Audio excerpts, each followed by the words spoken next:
কাজ কাম নাই? সারাক্ষণ থেকে বন্ধু বান্ধবদের সাথে আড্ডা দিতে থাকেন, এগুলো তো ভালো ছেলের লক্ষণ না। বিয়ে করতে হবে না আপনাকে, বউ পালতে হবে না। এই মেয়েটা কে? ঝড়ের গতিতে সব কিছু বলে গেল। আমি তো এবারে চিনি না, এই মেয়েটা কে? চিনিস না মানে? এই সারা এলাকার লোকজন জানে এই মেয়েটা তোরে পছন্দ করে, আর তুই বলছিস যে চিনি না। আচ্ছা, এভাবে আর কতদিন ডুবে ডুবে জল খাবি বলতো? আর একটু সময় দে না আমাকে। তোর এইভাবে সময় নিতে নিতে দেখবি তোর জায়গা অন্যজন নিয়ে গেছে। তার থেকে সময় থাকতে থাকতে এখনই মনের কথাটা বলে দে। আমি তো আমার মনের মানুষকে প্রতিদিন আমার মনের কথা বলি। কি আপু, তোকে আজকালকে একটু অন্যরকম লাগতেছে। তুই কি আবার নতুন প্রেমে টেমে পড়লি নাকি? তুই না অনেক পেকে গেছিস। যা পড়তে যা। শোন, আজকে কিন্তু তোকে চিঠিটা দিতেই হবে, কোনোভাবেই মিস করা যাবে না।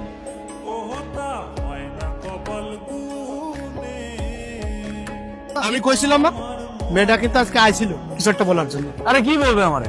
এই দিক দিয়ে হয়তো বা যাচ্ছিল, অট্টকল দেখার আগে নেই। আমি শিওর, শুধু শিওর না, অভার শিওর ওই মেয়ে তোকে কিছু বলতে আসছে। কোনো মেয়ে আছে নাকি তোর পছন্দের? তাহলে আমি বিয়ের প্রস্তাব নিয়ে যাই, তোর বিয়ে দিয়ে আমি তোর দুলা ভাইয়ের কাছে মালয়েশিয়া চলে যাই। আমার বিয়ে নিয়ে তোমার তো মাথা ব্যথা কেন? আর তোর সমস্যাটাকে বিয়ে করতে আমার সেটা বলতো। দেখো, আমি যখন সময় হবে তখন আমি ঠিকই বিয়ে করবো, তোমার তো টেনশন করা লাগবে না। আপনি তো আমাকে ভালোই ফলো করেন, কিন্তু কিছু বলেন না। আমি আপনাকে ফলো করি সেটা আপনি জানেন কি করে? তার মানে আপনি আমারে ফলো করেন? তলে তলে এত করে ইচ্ছে। আরে মানুষ মানুষকে দেখে না রাস্তা বের হইলে, ওই দেখা আর কি। প্রেম টেম করেন নাকি? প্রেম করি নাই, কিন্তু প্রেমে পড়ছি। আপনি কি কিছুই বুঝেন না? না বুঝাইলে বুঝবো কিভাবে? আই ওটো আসেন তো। আপনারা তো রাগ করে ফেললেন।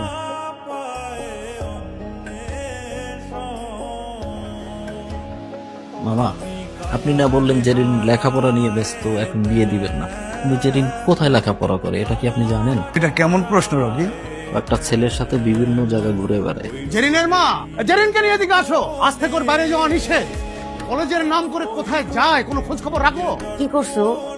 একটা ছেলের সঙ্গে মেলামেশা করে বেড়ায়। জেরিন কোথায়? ওরে বেশ কয়েকদিন ধরে দেখতেছি না, ও কই? আমিও তো বলতে পারতেছি না ওর কি হয়েছে। ও তো ফোনও ব্যবহার করে না যে ওর একটা খোঁজ নিব। দেখো, নেহাল তোমার বান্ধবীকে অনেক পছন্দ করে। আমার বান্ধবীও তো আপনার বন্ধুকে অনেক পছন্দ করে, কিন্তু সমস্যা তো আপনাদের। আপনারা কেউ কাউকে কিছুই বলেন না। সেদিন এত সুযোগ করে দেওয়ার পরও কেউ কাউকে কিছুই বলতে পারলেন না আপনারা। একটা মানুষ যদি তার মনের কথা না বলে কিভাবে বুঝবো? আমার ভুল হয়েছে, আমি মানে আমার ভুল হয়েছে, কিন্তু আমি আর ভুল করবো না। আমি ওকে সরাসরি বিয়ের প্রস্তাব দিব। দরকার হলে আমার বোনকে ওর বাসায় পাঠাবো, আর না হলে তুমি ওকে প্লিজ আমার সামনে একটু এনে দাও। আমি প্রয়োজন ওকে নিয়ে পালিয়ে যাব। প্লিজ কালকে ওকে আমার সামনে আনার একটু ব্যবস্থা করো। আমাদের ভালোবাসাটা শুরু হওয়ার আগে যেন শেষটা হয়ে যায়।